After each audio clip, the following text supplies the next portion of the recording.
சமீபத்தில்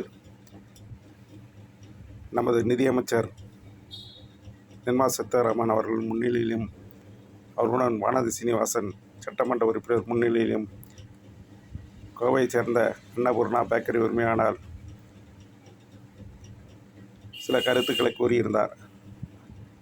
பன்னின் விலை 5 ரூபாய் என்றும் அதற்கு டாக்ஸ் கிடையாது என்றும், ஆனால் அதே பன்னுக்கு கிரீம் தடவினால் 18% டாக்ஸ் என்றும் கூறினார்.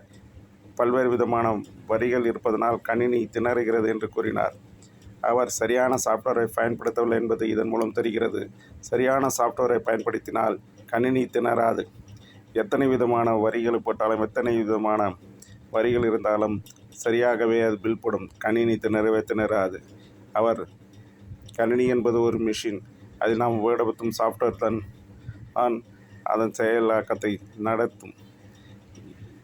எனவே அவர் சரியான சாஃப்ட்வேர் வாங்கி பயன்படுத்தும் வேண்டும் என்று கேட்டுக்கொள்கிறேன். மேலும் நிதியமைச்சருக்கு சில வேண்டுகோளையும் நான் விடுத்துள்ளேன். அதாவது, அதிகபட்ச வரி கொண்ட 28% ஜிஎஸ்டி விதிக்கப்பட்டுள்ளது பல பொருட்களுக்கு. அதில் முக்கியமான பொருட்களாக உணவு பொருட்களும் கட்டுமான பொருட்களும் இருப்பின் என்றால் மக்களுக்கு அன்றாட தேவைக்கு பயன்படக்கூடிய இவைகளிலிருந்து இந்த ஜிஎஸ்டிக்கு இந்த 28 விதித்துள்ள இந்த பொருட்கள் இதுவர்கள் பயன்படுத்தும் பொருட்கள் விதிக்கப்பட்டிருக்கும் போது அது மேலும் மேலும் பலமுனை வரியாக இருப்பதால் வரி கூடிக்கொண்டே அதிக விலைக்கு போகிறது.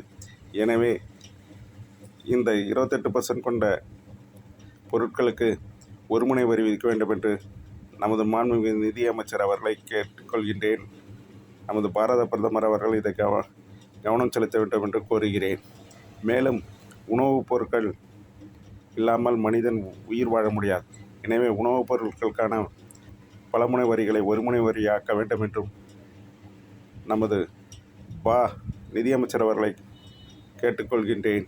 மேலும் நமது பாரத பிரதமர் அவர்கள் இதில் தலையிட வேண்டும் என்றும், அவர் இதனை கவனித்துக்கொண்டு இதில் கொண்டு நிதி அமைச்சகத்துடன் பேச வேண்டும் என்றும் பணிவுடன் கோருகிறேன். நன்றி. சு. மோகன சுகுமார், அறிவியல் கண்டுபிடிப்பாளர்,